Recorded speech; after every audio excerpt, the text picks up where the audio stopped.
Hi everyone, welcome back to Football-Oranje, home of Dutch football. Netherlands 3, Greece 0. We've got our two Dutch regulars here, Abdul and Mike, and we've got Stephen again, our Greek football expert, who isn't very happy, and I'm sure. But we didn't expect this win this evening, and lots of people already commenting that they were enjoyed the performance, that there were those players standing out. Please do keep those coming in. We would love to hear from you all. We'll get some comments on screen. And if you're new here, we're here to talk about the game, of course, to react to it live. So where shall I start? Loads of people are here. Mike, did you enjoy that? Yeah, I did. I mean, I had a lot of anxiety going into the game, especially when I saw the lineup and who was starting. I was a bit negative about that, but that 45 minutes was probably the best I've seen Netherlands play in a long time. Attacking wise, intensity wise, how clinical they were in the front and how strong they were at the back. Just constantly chasing down the ball, winning it back. That was a performance of players that wanted to play for the shirt, wanted to win, and they didn't give Greece a second, and they were hounding them. It could have been, I don't want to say it could have been 5-0 at the break, but there was two big chances where Dumfries hit the post. There was another one that they could have scored as well, and I think that if it had been, it wouldn't have been totally undeserved. Now, the second half, less good for me. I think that was more about just seeing out the game. But that first 45 minutes shows that there's a lot to come from this national team. And yeah, we all know that how good a weapon Denzel Dumfries is in a 5-3-2, and he just proved it once again. Abdul, 5-3-2. It's back. I liked it quite a lot under Van Gaal because he got the best out of some players. Yes. What do you think about the formation change? First, before I talk about the match, I just hope that Nathan Ake is okay. We really need him. I hope his injury is not really serious. And I want to say congratulations to Reinder for his debut. Speaking about the match, of course, Koeman corrected his mistake by insisting on playing 4-3-3 the previous matches. We all knew that 5-3-2 is actually what suits the Netherlands nowadays with the quality we have up front. I think we played a very good match. I totally agree with Michael. It's probably the best match I've seen for Oranje for a very long time, really. We were too aggressive on the ball. Created so many chances. If we played the same way we played in the first half, it could have ended 5 or 6-0 really, but we decided to just slow down and kill the match in the second half. Yet we still played a good match in the second half as well. If we continue like this, I think we will do great against Ireland and even against France.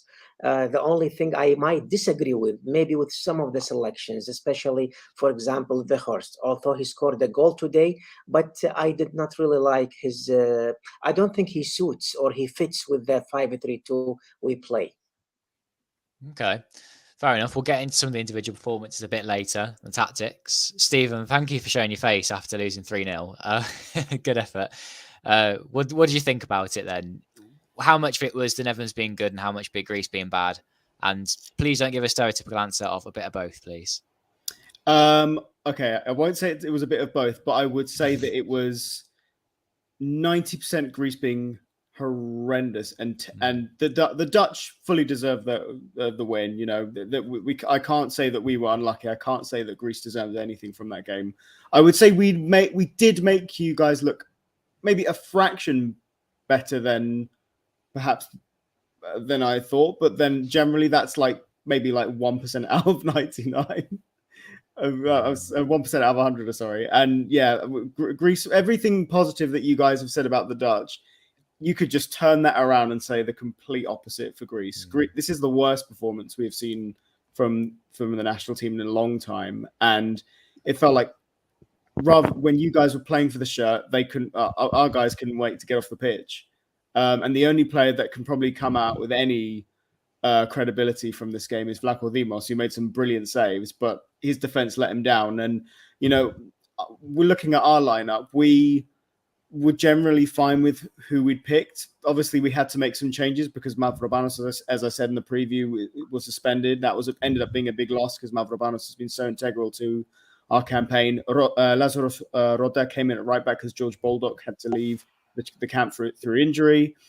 And so, yeah, those are two big misses in the national team. That's half our backline gone. And it was evident that Roda, while not a bad player and part of a Ajax Athens team that's won the league last season, he was culpable for a number of mistakes, including Gakpo's goal, because he was completely left on mark on the right-hand side, on his left, our right.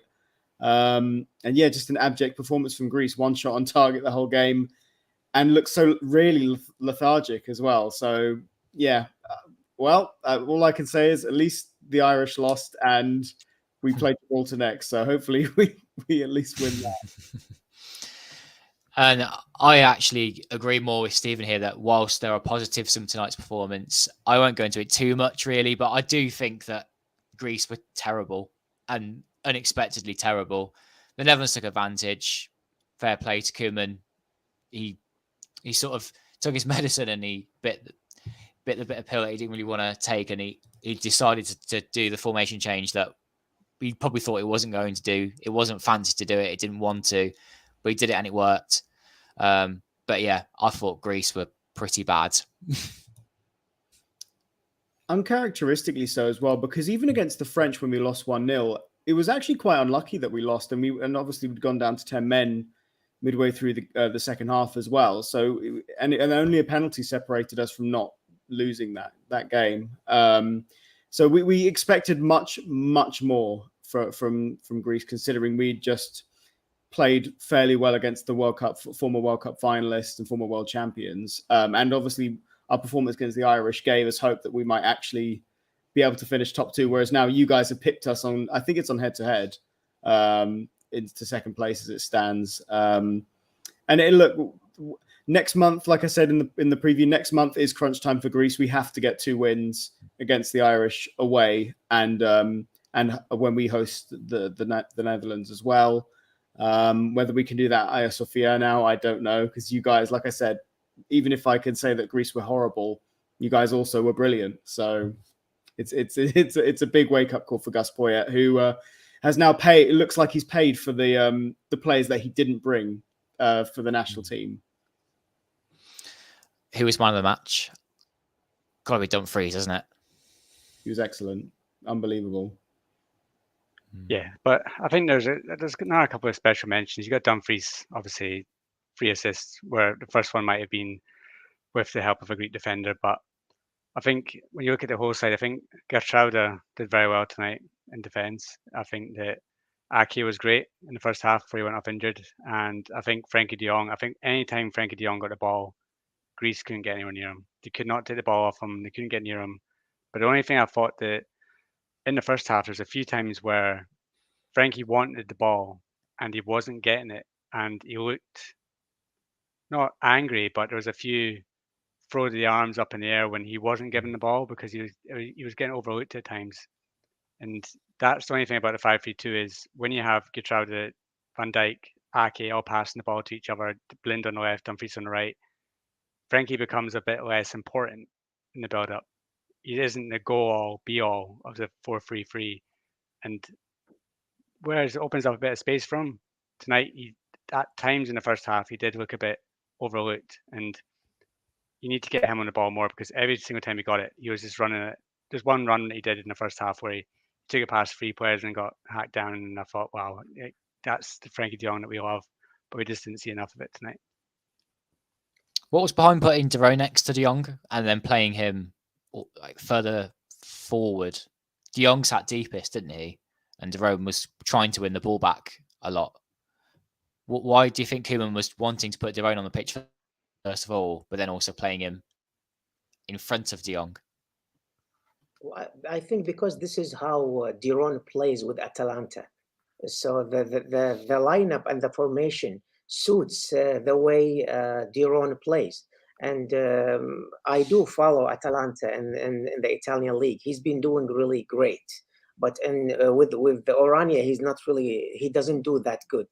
So I think he figured that if he plays with 5-3-2, De Jong can play exactly the same way he plays with Atalanta, which he did, of course, today. He was good today.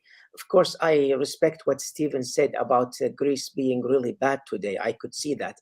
But I think the 5-3-2 maybe surprised the Greeks tonight. They did not expect Oranje to play with 5-3-2, and that was the strength with Oranje, and that's why we scored an early goal in this match by Diron, of course. So he could be an important player when we play 5-3-2, actually. Thoughts on that, Mike? Or do you think we should be having someone more interesting like Reinders? I think that, I mean, after he scored today, that you can't really say that Kim got it wrong because he got it right in the first half. But yeah, when Reinders came on, you saw what he's capable of, carrying the ball forward, 1-2s, nice little touches, had a nice shot. There's one point where he played a 1-2 with Veghorst, then went down pretty easily outside the box and didn't get a foul for it. But I think that's what we see from Reinders is he was a very impressive debut when he came on. So if that's just his bedding into the national team, he's showing Koeman that he's capable of doing it.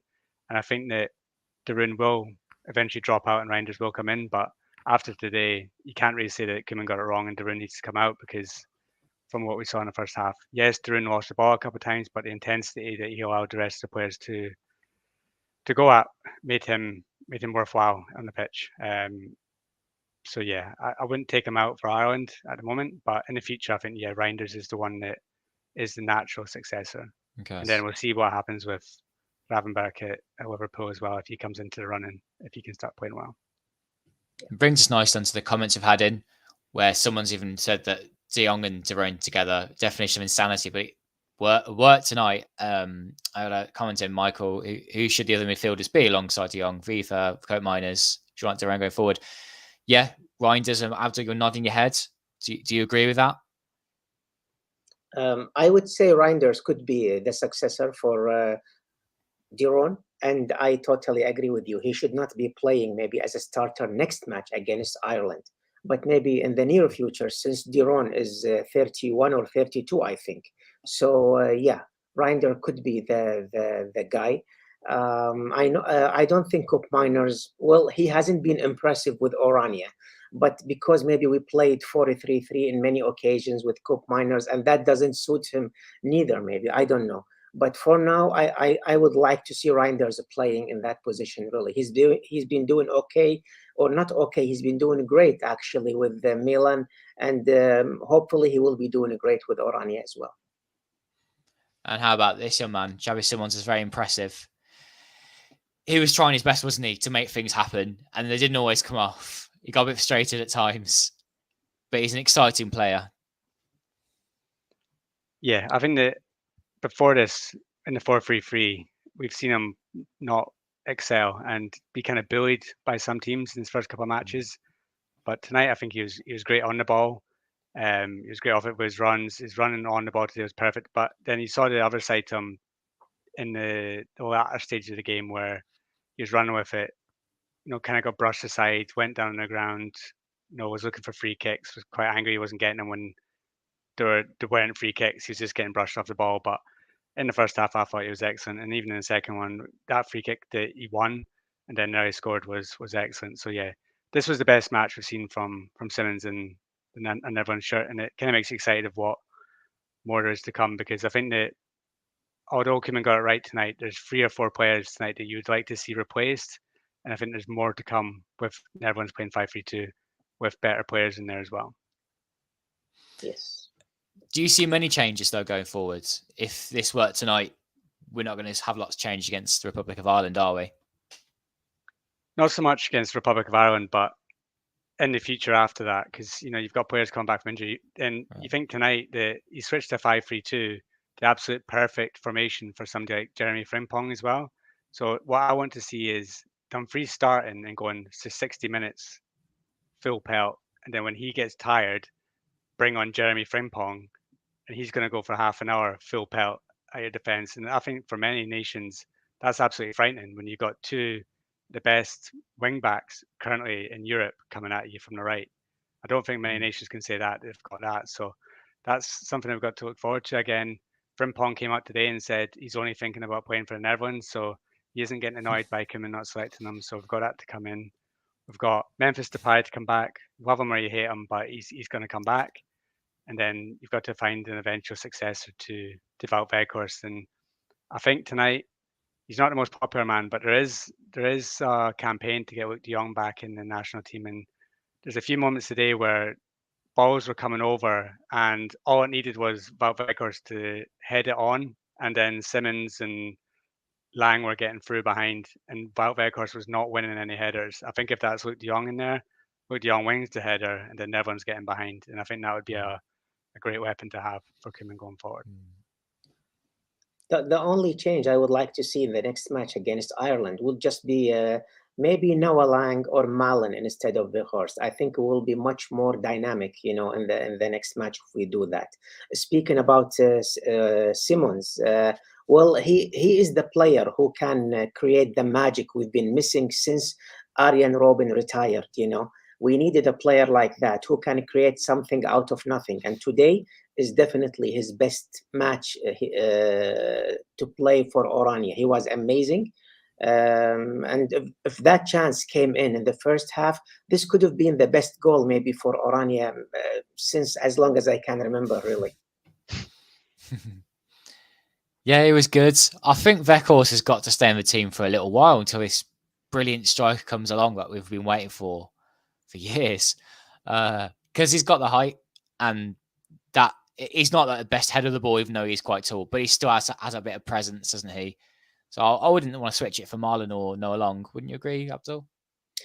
Well, I would only switch. Okay, the only replacement. If I want to agree with you, I will say let's just bring Luke de Jong.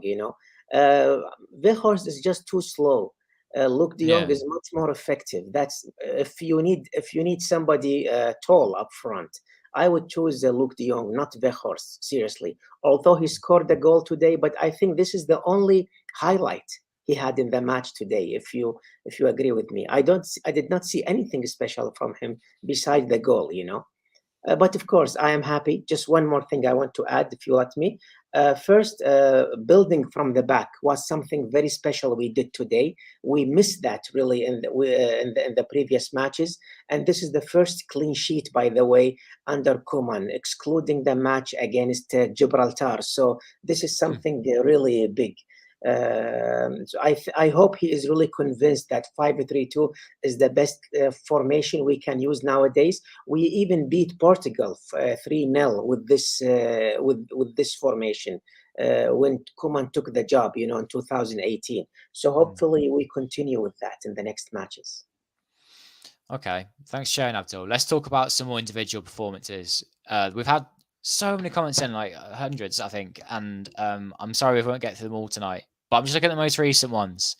Bit of negativity here from Waza. Derone, Blint, and Weghorst cannot play again. When the three were in the lineup, we saw the fire at the back. I was like, and then Mike shared on Football-Oranje that video of the guy outside the ground who was saying that he was gonna, he was jokingly saying he was gonna go home when he saw the lineup, how it made him feel. But actually, they didn't play that badly, did they? No, they didn't. No, and now they've got to stay in the lineup after that, right? I think the only surprising thing for me was that he allowed Blind to play for 90 minutes. I think if you wanted Blind to play against Ireland, you could have brought on Hartman for his debut, because you only used 4 subs, so you had 1 more to go. Why not bring off Blind after an hour, bring on Hartman, have somebody with a bit more pace on the left-hand side? I would like to see that, especially if he's got to play Blind against Ireland as well. At his age, give him a rest a little bit. But yeah, I can't say that Blind played horribly. He doesn't do much going forward anymore, but I don't think he was exposed at any point by the Greek attackers at any point. The defense wasn't really tested tonight. So today. So it's not really.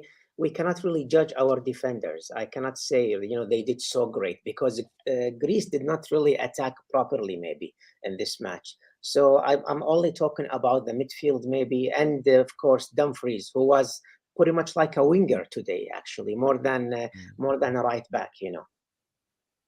I have to say, don't you think the Netherlands manager that found out Dumfries was so good at right wing back was Frank de Boer? Because it was only when he started playing him there really and making the most out of him did we see the best out of Dumfries, and he has only played well for the Netherlands since he's played like that position since then. that possibly the only good thing Frank de Boer ever did as a manager. Well, apart from 4 titles with Ajax and a poor Eredivisie at the time. Best thing he did as Netherlands manager. Only good thing. And not to mention, Dumfries played his best match against USA when he was allowed, to attack. Yeah. In the World Yeah, the Cup. guy gets forward so well. I mean, was it 3 crosses tonight, 3 assists? Yep. Yeah. Well, fair play to him. He's struggled, hasn't he, in a back 4, but coming forward, it's like he doesn't have to take on the man. He can just do things from deep and doing overlaps the entire time. That suits him down to the ground. But when I saw the marking for the goals, so what was Cody Kapler doing like completely unmarked? What's Weghorst doing with a free header in the box? So that's part of why I'm not getting too carried away with tonight. And Ireland will be a much tougher game, I'm sure.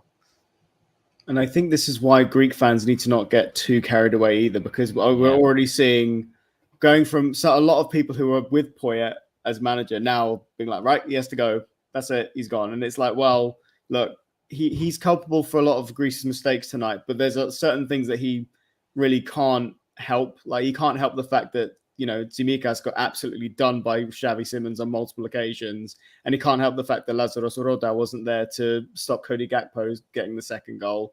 Or the fact that, Weghorst was quite easily able to head past Vlaco Dimos as well. So there are things that we don't quite understand happened in the game, because our defense, even with Mavropanos out, Retsos has been good form for Olympiakos. He should be playing better.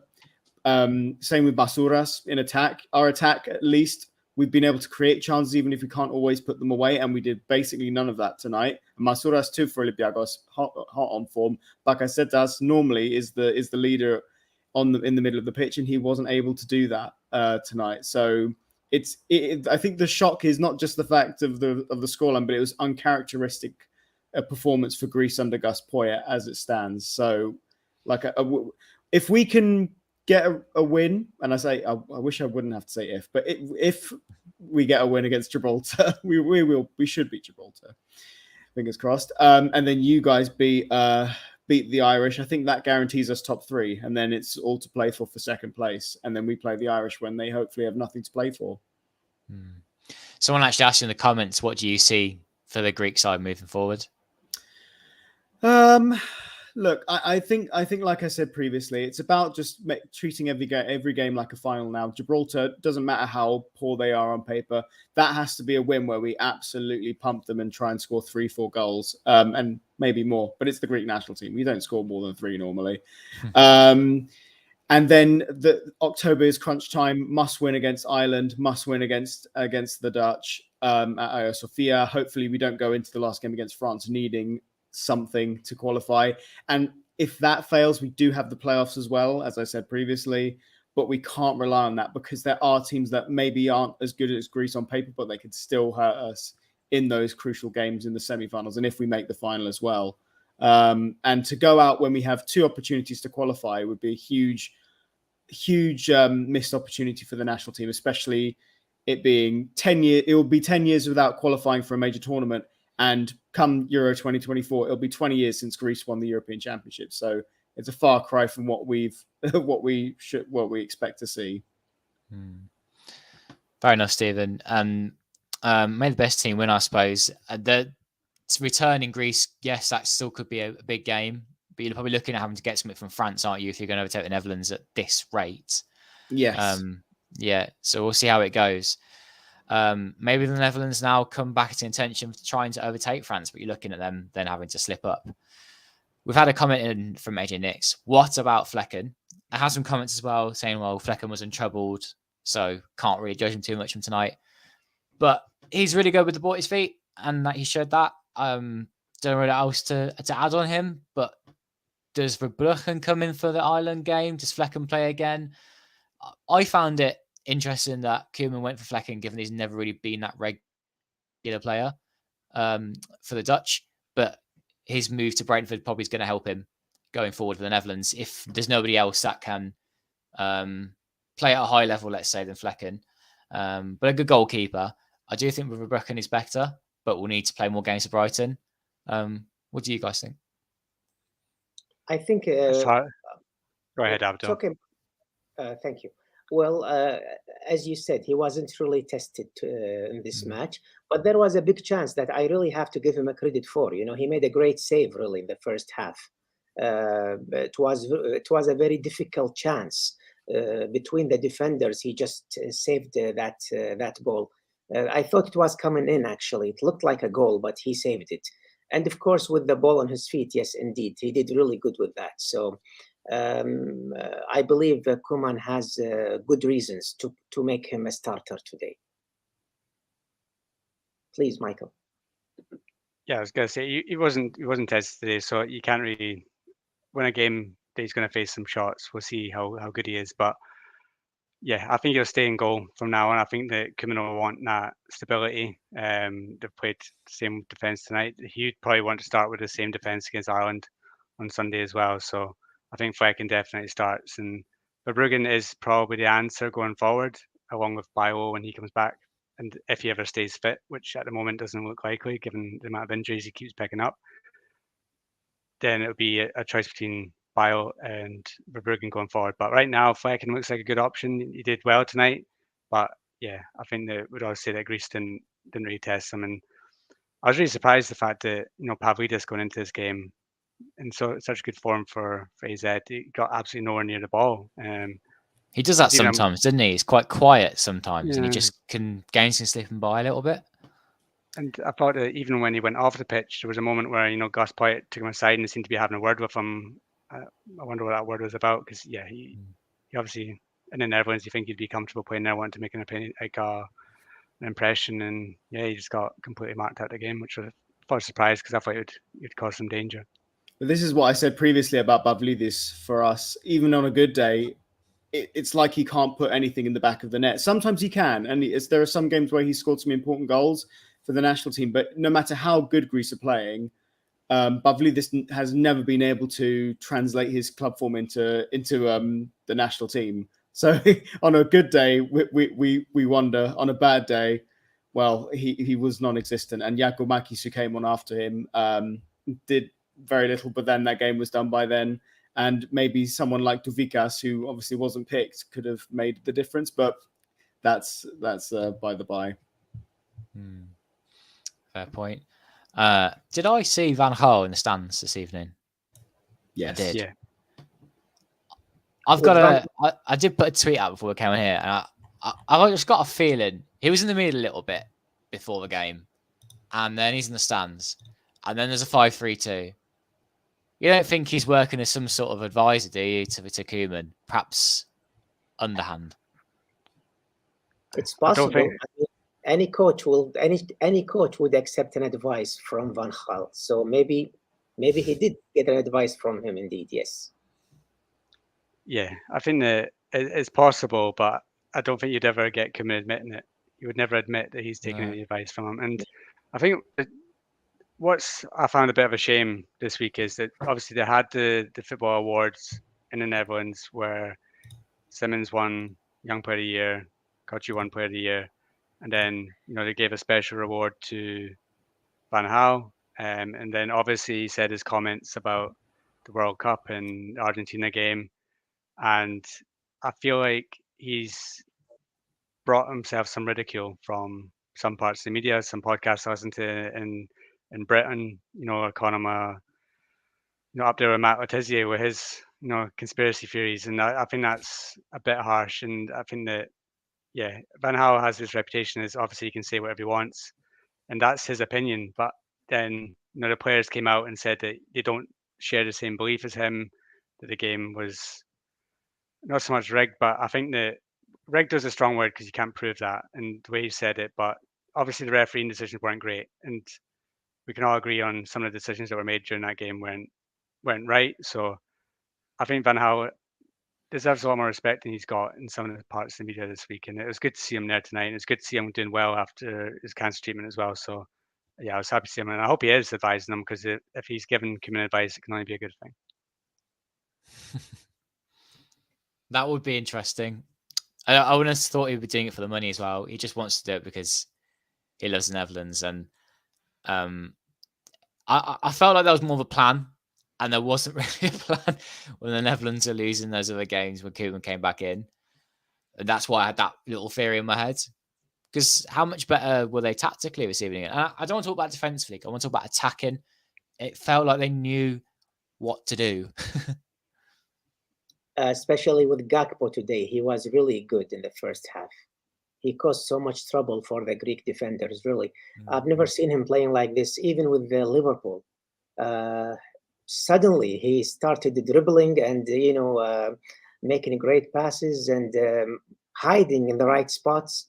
So that was really good to see Gakpo playing like that. And just a comment for Stephen, when he said, there is a chance through the playoffs.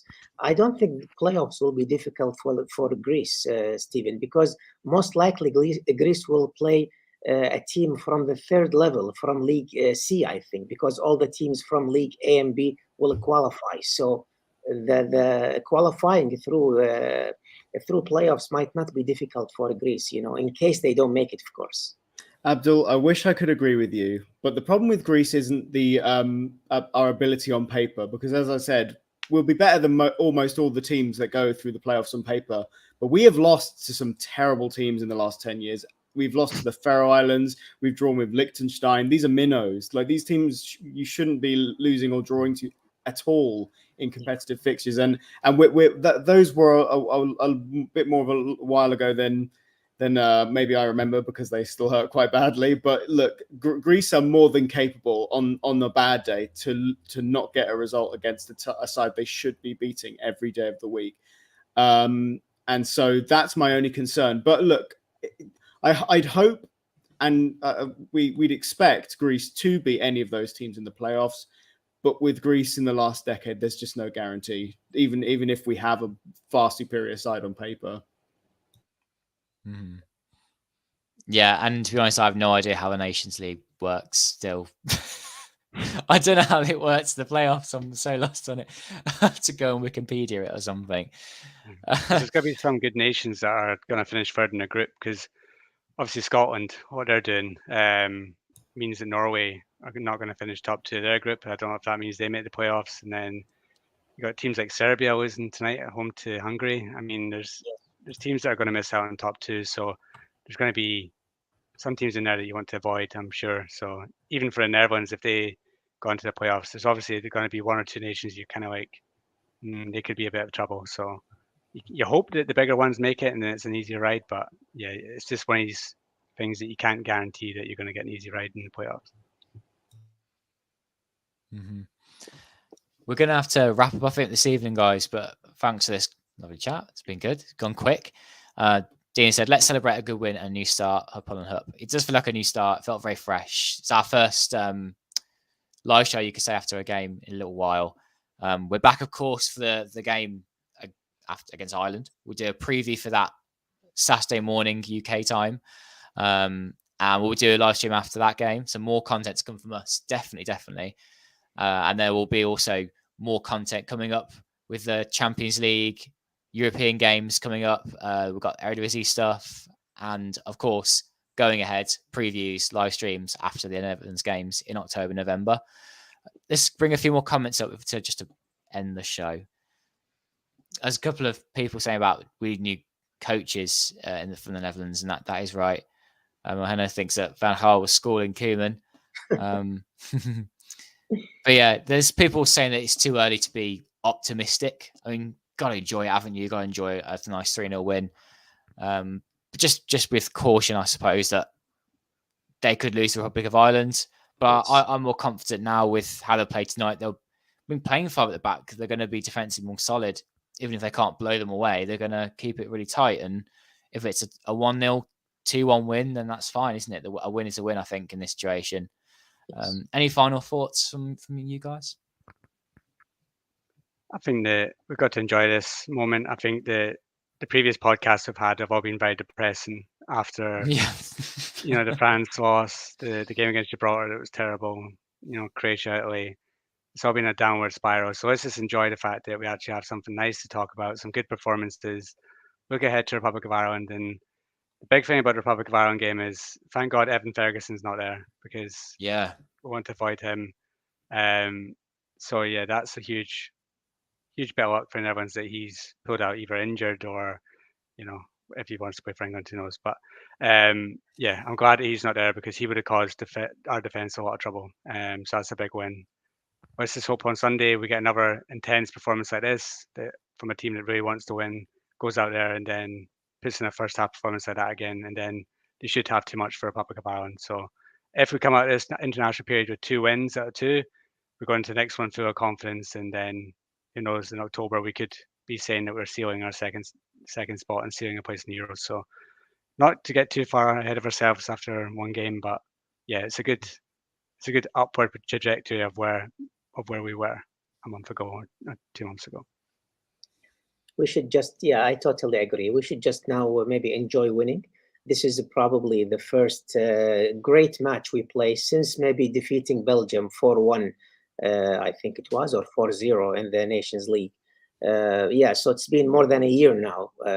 We haven't seen Oranje playing like this. Even in the World Cup, there was no convincing match for Oranje. This is the first time we win comfortably, and we win in a very decent way. So we should celebrate it, of course, but we do have a very big match coming up on Sunday. I cannot say we made any mistakes that needs to be corrected for Ireland, but of course we have to be careful. Ireland has nothing to lose, and it's always dangerous when you play a team that has nothing to lose. So hopefully we win on Sunday as well. And from yourself, Stephen?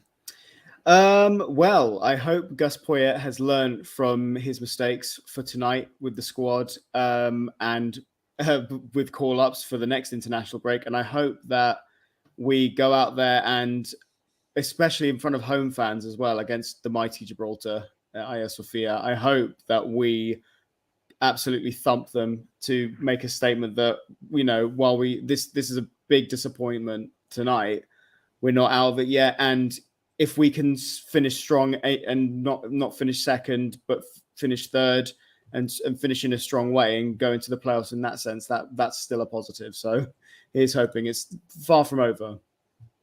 And I've got a comment here that sums it up. What you got to do now, you need to click the like button, by the way. Thank you very much for sharing that. You do indeed. Do click like and help us grow even more. Football-Oranje. Go to the website now after the game and catch up with what we've got over there. I know Mike's player ratings are coming out any moment now once you can get on it. And there'll be more from us in a day and a half. We'll be putting up a preview of the Ireland game and then join us after the Ireland game for a live stream. Thanks, Stephen, for joining us. Do you want to just give us a little plug? Greek football expert, what do you do?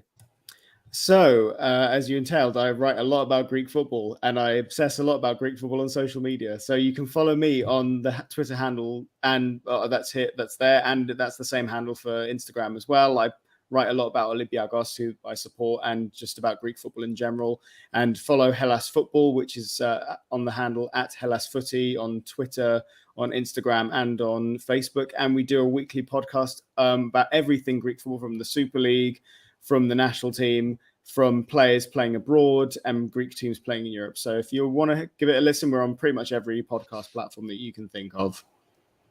You're like our Greek cousins. We do exactly the same with Dutch football. And thanks, Dean. Thanks, everyone, for your comments in the 4 streamers. Thank you as well for watching. Thank you for commenting. Thanks, everyone, for taking part. And more soon. Thanks, everyone.